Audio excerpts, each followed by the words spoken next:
gonna have to buy the Ultimate Werewolf game. I'm fine with that. Okay,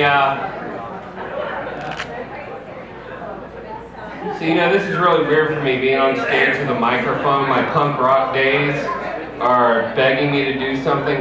Don't pee on the floor, tip your bartender! Okay, there. Got it out of my system. Just a second. Minor problem. There we go. I know. There we go. Okay, so I'll cue you when it's ready, but my presentation is about my love affair with moving pictures, movies, TV, things like that. And this is kind of my journey. It's really weird. A lot of the previous ones kind of, even though there's no theme, anything goes, I'm kind of feeling a common thread. So as about half of the world started out, I began the world as a young boy. My parents took me to see movies all the time. I really loved watching Dark Shadows, Star Trek. But there is a very strange phenomenon that you might be aware of. It's the very first movie you see in a theater imprints on your brain, much like the maternal teat. So the very first movie you see. Mine was Tommy, by the rock opera by Who. Honestly, I can't watch it now. I can't get through the whole movie, but it really had an effect on me as far as seeing things on a big screen and imagining what I wanted to be. So this was sort of the inception of my relationship with the power of image. I took this picture. This is me, 1977, and I figured I would take a picture of me, holding a picture of me, holding a picture of me. This is as far as I got. But my aunt told me, there's a movie coming out, you're going to want to see it. It's got monsters and spaceships. And it was Star Wars, and it changed my freaking life. I saw it over 14 times at the theater. And one of the great things about Star Wars is it wasn't a passive experience. It taught me about creative play. Sometimes I had to be Luke, sometimes I had to be Han, you know. And one of the other things was the marketing of this, the merchandise. I began playing with my toys, and after I saw this movie 14 times, I would make the movie myself with the action figures. I even recorded soundtracks on my tape recorder. But I couldn't always get my family to take me to see a movie over and over. Even though I loved a movie very much, I only got taken to see Flash Gordon once. But I learned something. I could lay in bed at night and remember the movie over and over again. And it was pretty much like seeing it over and over again using my imagination. TV also held the same sort of a draw for me. Rankin and Bass animation was, I would wait for it every year to see these. And this is stop motion animation. If you take nothing away from my presentation, this is not claymation. Claymation is made of clay. These are latex puppets. Claymation and stop motion are not the same. Oh, then I learned to sneak into different movies. My parents would take me to movies and like, I don't want to see the Apple Dumpling Gang. So I went to see The Gates of Hell. I almost threw up. There's a scene when this chick like vomits all of her guts out. It was disgusting. But then, you know, TV still had some interesting things at this time. Who remembers August 1st, 1981? That's the day MTV premiered. Back when they only showed music videos, not reality TV. So I watched The Wall about 300 or 400 times on a VHS cassette, wore it out, and this led me to experimenting with my brain and my consciousness. About 3 a.m. one night, we had 4 channels.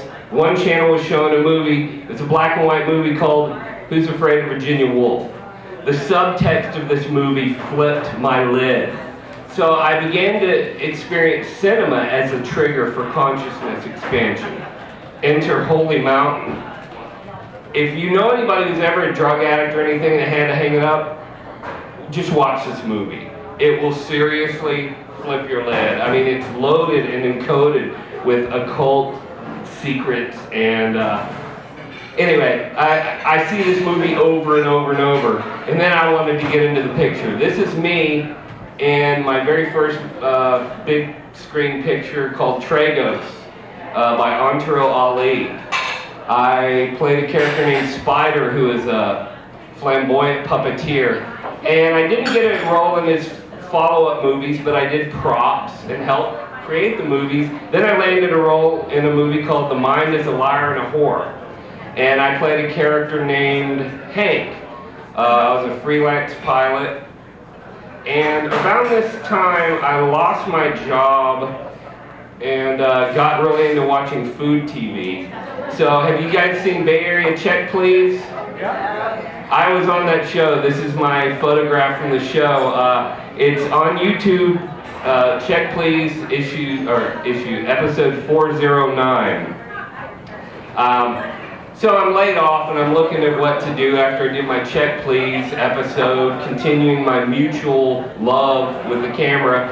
So I went to college and I got into the journalism program at De Anza, and here's me anchoring the news. And everybody says, why'd you take journalism if you love movies? Because I love movies. I don't want anybody telling me how to make a movie any more than I want somebody telling me how to make love. It's that personal.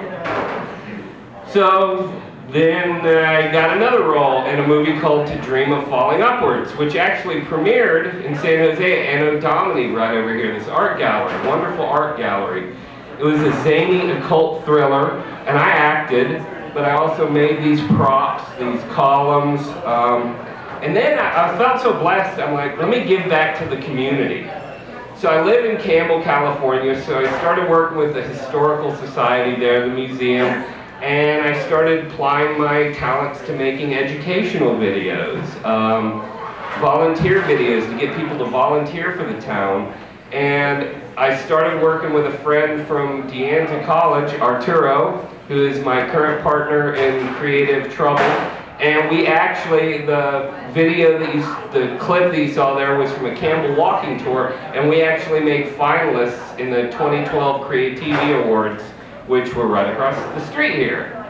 And I just kept staying creative, so the more I do, the more I'm able to do. So this is a book event for a collection of local authors, and this is an event at Pegasus Books when I'm reading from my 7,500 word short story. And there's an event coming up at Satori Tea House on the 11th. But this is just the beginning, folks. 2013, my New Year's resolution was to do a video blog every single day, 5 minutes long, and I've been doing it. It's at duncansphere.tumblr.com. This is just the beginning. This event is part of my great work, and now you are all part of my story. And I thank you.